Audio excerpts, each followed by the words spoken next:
बिस्मिल्लाहिर्रहमानिर्रहीम। अस्सलाम वालेकुम नाज़रीन, आप यूट्यूब चैनल देख रहे हैं। मैं इमरान खान हूँ। मोहम्मद हुसैन नामी एक नौजवान है और उसे गोली मारी गई है रावलपिंडी में और GHQ में मुबैना तौर पे ये दाखिल होने की कोशिश कर रहा था। माल रोड पे ये मौजूद था। इसके पास एक हथियार भी था, एक पिस्टल। और जो पहले पुलिस का स्टेटमेंट है वो मैं आपको बताता हूँ, क्योंकि ये एक छोटा मोटा मामला नहीं है। इसको बात को मेरे ख्याल में बहुत फैलाया जाएगा और उसकी तैयारी भी शुरू हो गई है। पुलिस का जो स्टेटमेंट है वो ये है कि मोरखा 11 अगस्त 2026 को दिन के वक्त 11:15 पे यानी 11:15 बजे सुबह माल रोड रावलपिंडी में मोहम्मद हुसैन नामी शख्स ने सिक्योरिटी फोर्सेस पर फायरिंग कर दी। ये रावलपिंडी पुलिस के तर्जुमान का बयान है। फायरिंग के नतीजे में सिक्योरिटी फोर्सेस की पेट्रोलिंग टीम का एक एहलकार जख्मी हो गया। अच्छा, ये पेट्रोलिंग टीम है और माल रोड बता रहे हैं। कुछ लोग ये क्लेम कर रहे हैं कि GHQ के अंदर दाखिल हो रहा था। वैसे एरिया तो वो एक ही है। तो अब ये एग्जैक्टली किस जगह पे हुआ, इसकी तो CCTV फुटेज आएगी तो पता चलेगा कि ये वाकया किस तरीके से हुआ। सिक्योरिटी फोर्सेज ने बरवक्त कार्रवाई करते हुए हमला आवर मोहम्मद हुसैन को जवाबी फायरिंग करके जहन्नुम वासिल कर दिया। दहशतगर्द मोहम्मद हुसैन के कब्जे से बरामद किए गए मोबाइल फोन और दीगर सामान से मजीद शवाहिद सामने आए हैं। दहशतगर्द मोहम्मद हुसैन का ताल्लुक एक मखसूस सियासी जमात से था, ये जनाब रावलपिंडी पुलिस ने कहा। अच्छा, इसके फौरी बाद होता क्या है कि बड़े पैमाने पे कुछ वीडियो सर्कुलेट करती हैं, कुछ तस्वीर सर्कुलेट करती हैं और उसमें दिखाया जाता है कि जो हमलावर है इसके पास एक पिस्तौल मिला है और उसके अलावा इसके पास से एक झंडा पाकिस्तान तहरीक इंसाफ का वो बरामद हुआ है और एक मास्क के अंदर इसकी तस्वीर भी दिखाई गई। इसकी कुछ वीडियोज हैं, कुछ तस्वीर है, सोशल मीडिया पर आपको पता है आजकल सारे लोग डालते हैं। तो उसमें ये दिखाया जा रहा है कि ये बहुत बड़ा दहशतगर्द है। इसने माजी में गुलेल भी चलाई हुई है। ये गुलेल के साथ जो है वो पत्थर फेंक रहा था माजी में और चंद ही मिनटों में इसकी सारी वीडियोज पुरानी जो है वो हासिल कर ली गई सोशल मीडिया से और वो चलाई गई। उसमें कहा गया कि ये एक जगह पे कहीं गुलेल चला रहा है, एक जगह पे कोई मास्क इसने पहना हुआ है और जो सियासी जमातों के कारकुन वहां पे कारखानों मार्केट है वहां से ले लेते हैं जाके आंसू गैस से बचने के लिए और पॉलिटिकल पार्टीज के पास भी ये होते हैं। तो पुलिस का स्टेटमेंट मैंने आपको बताया कि पुलिस ये कह रही है कि इस तरीके से ये वकूआ हुआ। कुछ लोग ये कह रहे हैं कि GHQ के अंदर दाखिल हो रहा था। ये मोहम्मद हुसैन है कौन, इसके बारे में किसी ने अभी तक पता नहीं किया। हमारे कुछ सहाफी दोस्त हैं, उनसे मैंने रब्ता किया और मैंने कहा जी फौरी तौर पे जो इसका बैकग्राउंड है वो चेक करें, इसका घर कहाँ पे है, ये रहता कहाँ पे है, क्योंकि इसको जोड़ा गया सुहेल अफरीदी के इलाके से और ये कहा गया कि ये सुहेल अफरीदी का ताल्लुक वाला आदमी है। बल्कि ये भी दावा किया गया कि ये सुहेल अफरीदी के साथ राब्ते में था और ये उन अकाउंटों से ट्वीट्स हुए जो अकाउंट पाकिस्तान की मिलिट्री एस्टेब्लिशमेंट की ईमा के ऊपर रोजाना की बुनियाद पर ट्वीट करते रहते हैं। अब जब इसके इलाके का हमने पता करवाया तो इसका ताल्लुक खैबर पख्तूनख्वा से, खैबर के इलाके से और वजीर आला के इलाके से ही है। मलक दीन खेल एक एरिया है जो ऑपरेशन से मुतासरा इलाकों में से एक है। यानी ये आदमी और इसकी फैमिली जो मिलिट्री ऑपरेशन है उससे मुतासरा लोगों में से एक है। मलक दीन खेल के इलाके में अगर आप जाए ना तो वहां पे आपको हर 10 में से 9 या 10 बंदे आपको पाकिस्तान तहरीक इंसाफ के ही मिलते हैं। वहां पे आपको 2 ही झंडे नजर आते हैं, एक पाकिस्तान का और एक तहरीक इंसाफ का। और ये वो इलाका है जहां पे पाकिस्तान तहरीक इंसाफ का झंडा दुकान पे बिकता है। नॉर्मली जो पॉलिटिकल पार्टीज है वो अपने झंडे मुफ्त देती हैं, लेकिन यहां पे पाकिस्तान तहरीक इंसाफ का झंडा जो है वो दुकान पे बिकता है और लोग खरीद के अपने साथ रखते हैं। तो वाबस्तगी ऐसी जबरदस्त है PTI के साथ। तो ये भी पाकिस्तान तहरीक इंसाफ का दीवाना था। ये नौजवान बहुत ज्यादा पाकिस्तान तहरीक इंसाफ को पसंद करता है, हर तहरीक के अंदर जाता रहा। जैसे बाकी नौजवान अपनी वीडियोस लगाते हैं, ये भी अपनी वीडियोस लगाता रहा सोशल मीडिया पे। ये कोई ओहदे शोदे पे नहीं रहा। इसकी उम्र जो इसकी, क्योंकि वहां पे जो खैबर राइफल्स के हेड ने राब्ता किया, यानी जब ये बंदा वहां पे मारा गया इस्लामाबाद रावलपिंडी में, तो खैबर राइफल्स का जो हेड है उसने राब्ता किया इसके खानदान से और पूरी कौम के लोग इकट्ठे होकर जाकर उनसे मिले। अब उन्होंने जो मालूमात वो कौम के लोगों ने दी है वहां पे जाके खैबर राइफल के हेड को, या वहां जाके उन्होंने जो बताया, जो इलाके से मालूमात इकट्ठी हुई है वो मैं आपके सामने रखता हूं। ये जो नौजवान है इसका एक भाई सरकारी मुलाजिम भी है, 2 भाई इसके जो है वो बैरून मुल्क भी रहते हैं, पाकिस्तान से बाहर रहते हैं। इसकी जो उम्र है वो गलत बताई गई है, उम्र 18-19 साल तक इसकी उम्र है, इससे बड़ी उम्र इसकी नहीं है। इसकी फैमिली ये बता रही है कल सुबह 10-11 बजे तक, यानी जब ये इसको कत्ल किया गया इस्लामाबाद में, उससे एक दिन पहले सुबह 10-11 बजे तक ये अपने घर में मौजूद था वहां खैबर में।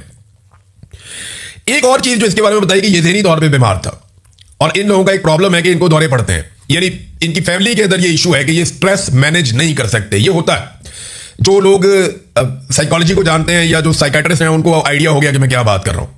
इनका स्ट्रेस मैनेजमेंट का इशू होता है। ये बहुत जल्दी गुस्से में आ जाते हैं, बहुत जल्दी लड़ पड़ते हैं, ये गोली भी चला देते हैं। कुछ अर्सा पहले इसका एक और कदन है, उसने अपने खानदान के अंदर ही गोलियां चला दी थी और ये माजी में भी इसका कोई रिकॉर्ड ऐसा नहीं है। तो वो कहते हैं ज़हनी तौर पे ये बहुत कमजोर था और ये ज़हनी तौर पे ठीक बंदा नहीं था। ये उसकी फैमिली ने जाकर वहां पे बताया और PTI का ये दीवाना था। अब ये बंदा रावलपिंडी कैसे पहुंचा, क्योंकि यहां इसके इलाके में पिस्तौल किसी के पास होना कोई अजीब बात नहीं, हर एक के पास ही होता है। ये बाड़ा के करीब रहने वाले हैं तो वहां पे तो सारी दुनिया पिस्तौल लेने जाती है। आप अभी सोशल मीडिया पे लिखें बाड़ा वेपन्स तो आपको मार्केट खुल जाएगी, जो मर्जी उनसे वेपन खरीदता रहे, वहां से निकालना आपका अपना काम है। क्योंकि बाड़ा से जब आप निकलते हैं तो जगह जगह रास्ते में नाके होते हैं और रावलपिंडी तक आप हथियार लेके पहुंच जाएं तो ये बड़ी अजीब बात होती है। लेकिन ये नौजवान के पास पिस्तौल कहां से आया इसके बारे में अभी कोई पक्की इंफॉर्मेशन नहीं है, लेकिन वहां पे किसी के पास पिस्तौल होना ये कोई अजीब बात भी नहीं है। वहां बाड़ा में या खैबर में किसी के पास पिस्तौल होना कोई अजीब बात नहीं है। हाँ, ये पिस्तौल लेकर यहां पे आ जाना ये थोड़ी सी अजीब बात है। तो अब जो कुछ भी हुआ वो सीसीटीवी फुटेज आएगी तो पता चलेगा कि वहां पे हुआ क्या, ये कहां दाखिल होना चाह रहा था, पहले गोली किसने चलाई, वाकया कैसे हुआ, किसी लड़ाई के नतीजे में हुआ या ये प्लान करके गया था और इसने अटैक कर दिया एकदम सिक्योरिटी फोर्सेस के ऊपर। तो जो असल बात है वो तो बाद में पता चलेगी। अब ये पब्लिक ट्रांसपोर्ट के अंदर गया, ये भी बात आप ध्यान में रखिएगा। जो अभी तक सोर्सेज ने बताया वो यही बताया कि ये किसी पब्लिक ट्रांसपोर्ट पे गया है, इसके बाद अपनी कोई ट्रांसपोर्ट भी नहीं है जिसपे बैठ के ये रावलपिंडी तक जा सके। तो ये है नाज़रीन अब तक जो हमें सूरत पता चली है इस लड़के के बारे में, मोहम्मद हुसैन के बारे में। पीटीआई का कारकुन है, ज़हनी तौर पे कमजोर है और ये स्ट्रेस मैनेजमेंट के इसके इश्यूज हैं जो माजी में भी रहे, और इसके अलावा इसकी अपनी फैमिली के अंदर भी इस किस्म के इश्यूज होते हैं। दो भाई इसके बैरून मुल्क हैं और पूरी कौम ने जाकर बाकायदा सरकार को बताया कि जनाब ये ऐसा नहीं। अब ये कहा गया कि सुहेल अफरीदी से ये राब्ते में था। जब खबर दी गई तो उससे ऐसा तासुर बना कि जैसे जब ये गोली चलाने गया जीएचक्यू के ऊपर हमला हुआ तो उस वक्त सुहेल अफरीदी इसको फोन पे इंस्ट्रक्शन दे रहे थे कि जनाब अंदर बढ़ जाओ, जाके मार दो सारों को, ये कर दो वो कर दो। ऐसा नहीं है। जो टाउट्स ने बयानियां बनाया उसको इस तरीके से सनसनीखेज बनाने की कोशिश की गई जैसे 9 मई को सनसनीखेज बनाया गया था और एक पूरे फॉल्स फ्लैग ऑपरेशन को उठा के एक पॉलिटिकल पार्टी के खाते में डाल दिया था। ये उसी तरह की कार्रवाई करने की कोशिश की गई है। सुहेल अफरीदी से इसका जो एक राब्ता रजिस्टर्ड हुआ वो 2024 की जनवरी में हुआ था। कि जनवरी 2024 में अब तक की इतला के मुताबिक जो इन्फॉर्मेशन बाहर आई, जनवरी 2024 में इसका सुहेल अफरीदी से राब्ता हुआ था इलेक्शन से पहले, और इलेक्शन से पहले तमाम लोगों से ही राब्ते करते रहते, जो मर्जी जिसको मर्जी टेलीफोन कर लेता है। तो ये कोई अजीब या अचंभे की बात नहीं होती, ये होता रहता है। बहरहाल अब ये एक इंसिडेंट हुआ लेकिन इसको ऐसे पोर्ट्रे किया जा रहा है जैसे एक दहशतगर्द जमात है, उन्होंने दहशतगर्द भिजवा दिए और उन्होंने कातलाना और खुदकुश हमला करवा दिया। ऐसा नहीं है। पीटीआई एक पुरअमन पॉलिटिकल जमात है, जिस तरह बाकी जमातें पॉलिटिकल जमातें हैं और वो पुरअमन एहतजाज पे बिलीव करती हैं, ऐसी पीटीआई भी करती है। पूरे पाकिस्तान में पीटीआई की बातचीत है। पूरे पाकिस्तान में ये एक मकबूल तरीन सियासी जमात है और इमरान खान साहब ने हमेशा कहा कि हम एक गमला भी नहीं तोड़ना चाहते, हम कोई छोटा सा नुकसान भी नहीं करना चाहते, ये सारी अवलाग हमारी अपनी है। ये इंसिडेंट कैसे हुआ इसके लिए सबसे इंपॉर्टेंट चीज जो है वो पुलिस के बयान से भी ज्यादा जरूरी ये है कि सीसीटीवी फुटेज को मंजरेआम पे लाया जाए, क्योंकि हर फॉल्स फ्लैग की सीसीटीवी फुटेज नहीं आती। तो यहां पे सीसीटीवी आएगी, क्लियर हो जाएगा इसने खुद ही हमला किया हो पुलिस पे, तो वही नजर आ जाएगा। किसी वजह से हमला किया हो, कोई झगड़ा हो गया या कोई और चीज हुई, वो भी नजर आ, जो भी हुआ ना वो सीसीटीवी फुटेज आएगी तो पता चलेगा कि एक्चुअली ये हुआ कैसे। नाज़रीन, सुहेल अफरीदी ने अभी तक लगभग उनके स्टेटमेंट को कुछ 36-38 घंटे गुजर गए हैं। उन्होंने अभी तक ना तो सेक्टर कमांडर का नाम लिया कि वो कौन सा सेक्टर कमांडर था जिसने उन्हें धमकी लगाई, उसकी जरूरत कैसे हुई कि एक मुंतखब वजीर आला को एक सरकारी मुलाजिम जो है, जो तनख्वाहदार मुलाजिम है, वो धमकी लगा रहा है कि तुमने अगर लॉन्ग मार्च का ऐलान किया तो हम तुम्हें नाअहल कर देंगे। उस सेक्टर कमांडर का नाम लेने की जरूरत अभी तक सुहेल अफरीदी साहब ने नहीं की, उनको लेना चाहिए। और ना ही उन्होंने कार्रवाई शुरू की है। तो फिर अगर वो ये इतना सा काम नहीं कर सकते, यानी तहरीक चलानी है आसिफ मुनीर के खिलाफ, नाम सेक्टर कमांडर का नहीं ले सकते, ये बहुत जरूरी है। अगर तो इन्होंने इस सिस्टम को टैकल करना है तो इमरान खान साहब एक बात कहते थे कि जो तुम्हें धमकी दे वापस धमकी दो उसको, जो तुम्हें डराए उसको एक्सपोज करो। इमरान खान साहब ये बार बार कहते थे। तो सुहेल अफरीदी साहब को कम से कम यहां पे स्टैंड लेना चाहिए और उनको एक इजलास बुलाना चाहिए सूबाई असेंबली का, वहां पे करारदाद भी आनी चाहिए, सेक्टर कमांडर को एक्सपोज करना चाहिए ताकि आइंदा वो ऐसा ना कर सके। अब अगर वो उन्होंने इसलिए नाम ले लिया है कि मैं पहले ही नाम ले लेता हूं, थोड़ा सा बता देता हूं, नाम नहीं लेता लेकिन थोड़ी सी बात निकाल देता हूं ताकि कल को मुझे हटाने से पहले वो 10 दफा सोचे कि मैंने तो ये बात खोल दी थी। तो ये अगर इस तरह उन्होंने इस्तेमाल किया तो एक अलग बात है। लेकिन सुहेल अफरीदी को सियासी शहीद बनने की बजाय जो है तहरीक के लिए स्ट्रीट मूवमेंट चलानी चाहिए, जिसका इमरान खान साहब ने लगभग 1 साल पहले कहा था कि ये चलाई जाए।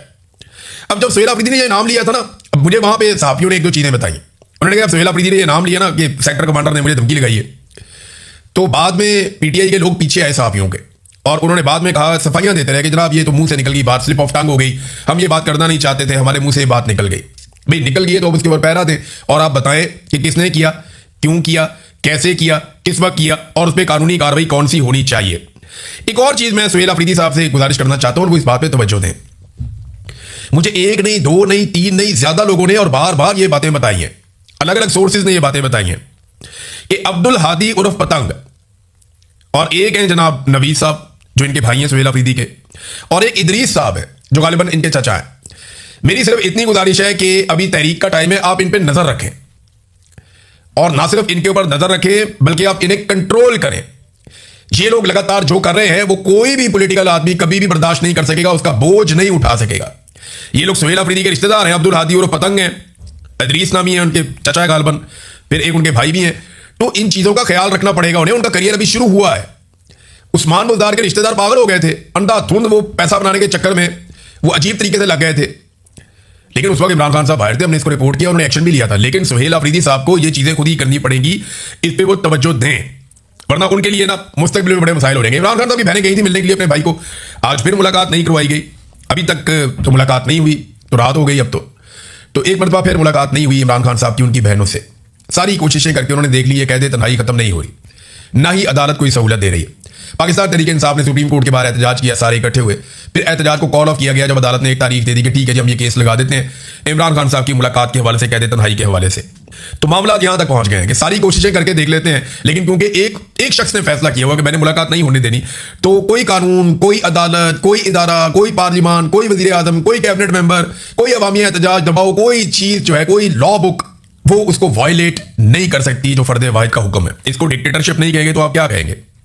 नाज़रीन, 13 और 14 अगस्त की दरमियानी रात पाकिस्तान तहरीक इंसाफ ने अनाउंस किया कि पाकिस्तानी निकलेंगे और इमरान खान के साथ इज़हार यकजहती करेंगे।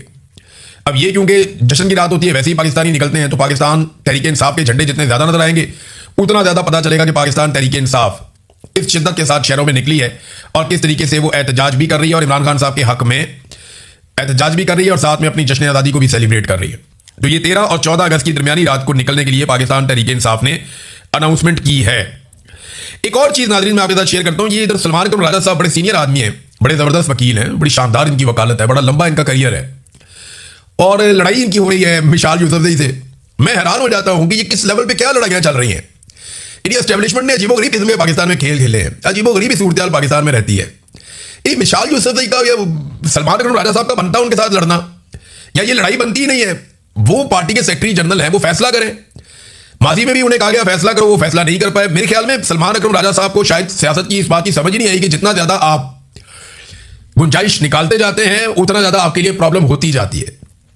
तो अब सूरत हाल ये है कि दोनों आगे आमने सामने खड़े हुए और पाकिस्तान का मीडिया इनको दिखा रहा है। आप दोनों की औकात का, दोनों की हैसियत का फर्क चेक करें, दोनों की उम्र का और तजर्बे का फर्क चेक करें। एक तरफ कहां पे पाकिस्तान का शानदार वकील, जिसका पाकिस्तान में आप टॉप 10 वकला के अंदर आप नाम ले सकते हैं, जिसका नाम जो है वो वकला में भी शानदार है और उसकी अपनी एक करैक्टर भी है, और दूसरी तरफ एक ऐसी खातून जिन्हें हम कल तक जानते भी नहीं थे और उनकी कोई स्ट्रगल भी नहीं है और उनके पीछे कुछ डेप्थ भी नहीं है। लेकिन आप गौर कर लें कि चल क्या रहा है। तो ये सलमान कमर राजा साहब को ये चीजें बहुत जल्दी सीख लेनी चाहिए थी। लाहौर टाउनशिप में नाज़रीन एक वाकया हुआ, 2 खवातीन को पकड़ के लाया गया चोरी के इल्जाम में। दोनों खवातीन की वीडियो भी है, वो ठीक थी, फिर पता नहीं उनके साथ क्या हुआ, थाने में दोनों मर गई और फिर पुलिस ने क्या किया कि बारी नफरी के साथ उनको उनके आबाई इलाके में पहुंचा के दफना दिया जबरदस्ती। और पुलिस ने कहा कि बिल्कुल किसी की आवाज बाहर ना निकले। पुलिस ने जिस तरीके से इस केस को हैंडल किया वो तरीका ही बहुत अजीबोगरीब था। इससे पहले 2 गैर मुल्की खवातीन के साथ इसाक डार के खानदान ने रेप करवाया लाहौर के अंदर।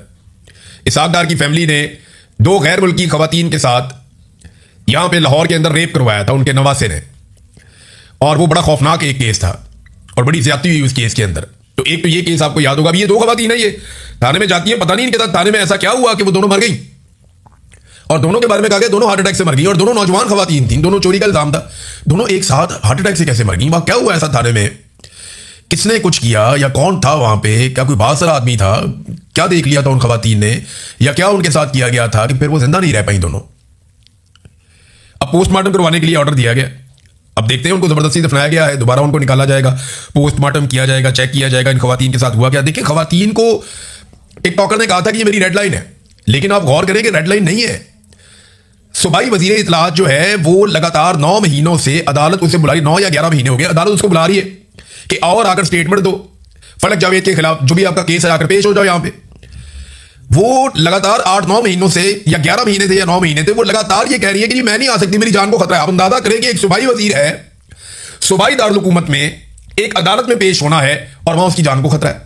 यही सूबाई वजीर सड़कों पे जो है वो गालम गलोच करती फिरती थी, कभी पुलिस को धक्के, कभी इधर लड़ाइयां, कभी उधर लड़ाइयां, तब तो जान को खतरा नहीं था।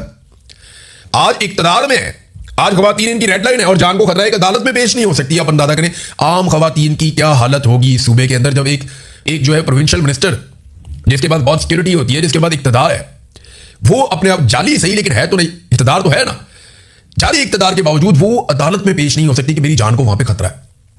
अंदाजा करें आप, ये है रूल ऑफ लॉ, ये है सूरत हाल पंजाब के अंदर। और हम सारे ये होता हुआ देख रहे हैं, 2 खवातीन के साथ पहले क्या हुआ, 2 खवातीन के साथ अब क्या हुआ, लगातार ये वाकयात हो रहे हैं और ये बड़ी बदकिस्मती है। जरदारी को कायल कर दिया गया नाज़रीन, आसिफ अली जरदारी ने सबनियों के ऊपर दस्तखत कर दिए, नए जजेस भी आ गए, सबको मुबारक हो। जमहूरियत जो है वो आगे बढ़ गई है, जो पेंडिंग मामला थे पहले वाले वो भी सारे हल हो गए हैं। तो जरदारी साहब को पैगाम पहुंचाया गया। क्या पैगाम पहुंचाया गया, ज्यादा देर छुपा नहीं रहेगा, अभी कुछ ना कुछ एक्टिविटी होगी, आपको पता चल जाएगा। अब तक के लिए अपना ख्याल रखिएगा, अपने चैनल का भी। अल्लाह हाफिज़।